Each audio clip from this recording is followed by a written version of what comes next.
All right, 2 Chronicles chapter 29, let's call this one Candor and subtitle it Restored, because this is going to be the chapter in which Hezekiah not only begins, but completes the initial process of restoring not only the tabernacle, but the sacrificial system that was supposed to be at work there. As we mentioned in the last discussion, the 2 Chronicles 28 discussion, in the very first month of the very first year of his reign, he is going to open the doors of the temple which his father had closed. And Hezekiah is going to charge the priests and the Levites to consecrate themselves and the temple for the restored service at the house of God. Understanding that whole concept of consecration I haven't talked a lot about, but it's basically setting themselves apart. It's being devoted or focused on getting your job done the right way. And so again, he's going to tell them to consecrate both themselves and the temple, meaning you're going to have to focus both themselves and the workspace for the purpose they were called to fulfill.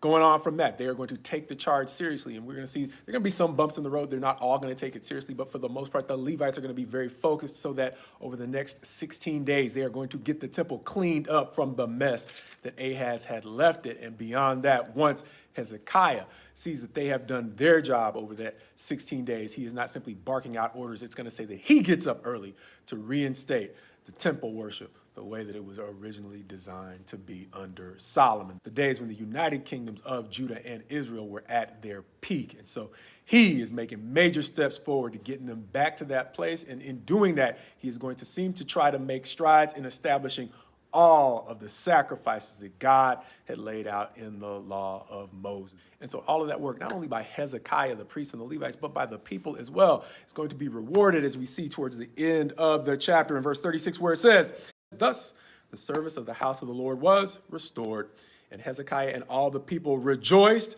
Skipping to the end of the verse, "For the thing came about suddenly." And understand, not every prayer or effort we offer up for God is going to get a sudden response from him, but realize the degree to which their decision to act quickly on his behalf got a quick response and a blessing from God on all of their efforts. And that was all opened up through a door called candor, understanding that Hezekiah's original charge to the Levites was pretty candid when he begins roughly in verse 4, where he says, "He brought the priests and the Levites and assembled them in the square on the east and said to them, 'Hear me, Levites.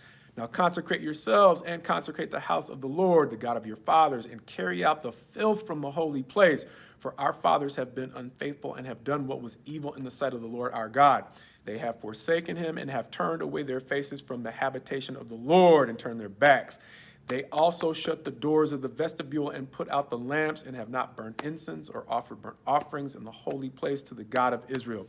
Therefore, the wrath of the Lord came upon Judah and Jerusalem, and he has made them an object of horror, of astonishment, and of hissing, as you see with your own eyes." He is basically doing something that overcomes the temptation to be in denial, as Ahaz was, about the causation or the relationship between what we're doing and what we're suffering. See, there are times in life where I speak plenty on suffering for things that are not our fault, but we cannot lean so heavily into needing to hear that it's not our fault that we fail to acknowledge the connection between the stuff we're doing and the stuff, as we said, that we might be suffering. And so that's what he's doing here. He's candidly saying, look, the things that our fathers have done have led us to this place of national shame. And to turn it around, he's going to say one more thing toward the end in verse 11, where he's going to say, "My sons, do not now be negligent," understanding that it's not enough for him to simply accept responsibility for what another generation does. That's easy. That's not me confessing what I've done. That's me telling somebody else they should have done better. But he is going to say we now need to take the responsibility of being diligent, not negligent, and moving forward and getting this thing cleaned up so that we can hopefully erase the shame that has become the nation of Judah. And that is exactly what he's going to do, because like we said, by the end of the chapter, it's going to say that their decision to act quickly is going to provoke a sudden response from God, as God blesses their efforts to quickly and diligently resume the work that had been neglected by suddenly putting them back on the path to make sure that not just the temple, but Judah as a nation is fully restored.